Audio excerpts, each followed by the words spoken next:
એ મારી ગાડી સાથે અકસ્માત થતા રહી ગયો.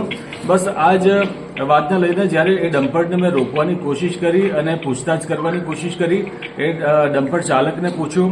પહેલો તો આ સમગ્ર ઘટનાનો મેં વિડીયો પણ ઉતાર્યો અને વિડીયોમાં સ્પષ્ટ જોવા મળી રહ્યું છે કે ડમ્પરની આગળ પાછળ કોઈપણ પ્રકારની નંબર પ્લેટ નથી. કાયદાનું બિલકુલ સરેઆમ ઉલ્લંઘન છે. આ ઉપરાંત જે પણ નીતિ નિયમો છે નીતિ નિયમોનું પણ પાલન થતું જોવા નથી મળી રહ્યું. અને આ સમગ્ર બાબતને લઈને જ્યારે હું તેને પૂછી રહ્યો હતો તે દરમિયાન કોઈપણ પ્રકારનો યોગ્ય જવાબ ડમ્પર ચાલક પાસેથી નહોતો મળી રહ્યો અને તુરંત જ ડમ્પર ચાલકે કોઈ વિકી કરીને એના માલિકને ફોન કર્યો અને તુરંત જ વિકી અને તેના જે માણસો છે લગભગ 25 થી 30ની સંખ્યામાં જે માણસો છે તે તુરંત ત્યાં આવી ગયા. હું રોડ ઉપર ઊભો હતો અને પૂરપાટ ઝડપે કાળા કલરની ગાડી અને એ કાળા કલરની ગાડી સીધી જ મારી ઉપર જાણે કે ચઢાવી દેવાનો હોય તે જ પ્રકારે સીધી જ મારી પર ગાડી નાખી. હું હટી ગયો એટલે મારો જીવ બચી ગયો, નહીં તો અત્યારે એ ગાડી નીચે મને કચડી દેવાના હતા.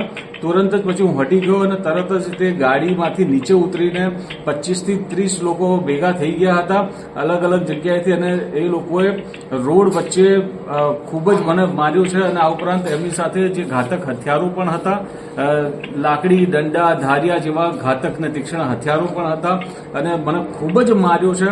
અને જે રીતે જે ધાર્યું છે ધારિયાનો ઘા મને માથાના ભાગે મારવા જઈ રહ્યા હતા, પરંતુ વચ્ચે હાથ મેં આડો લાવી દીધો હતો એટલે ધારિયાની જે આણી છે તેનાથી મારા માથાના ભાગે ગંભીર ઇજા પહોંચી છે.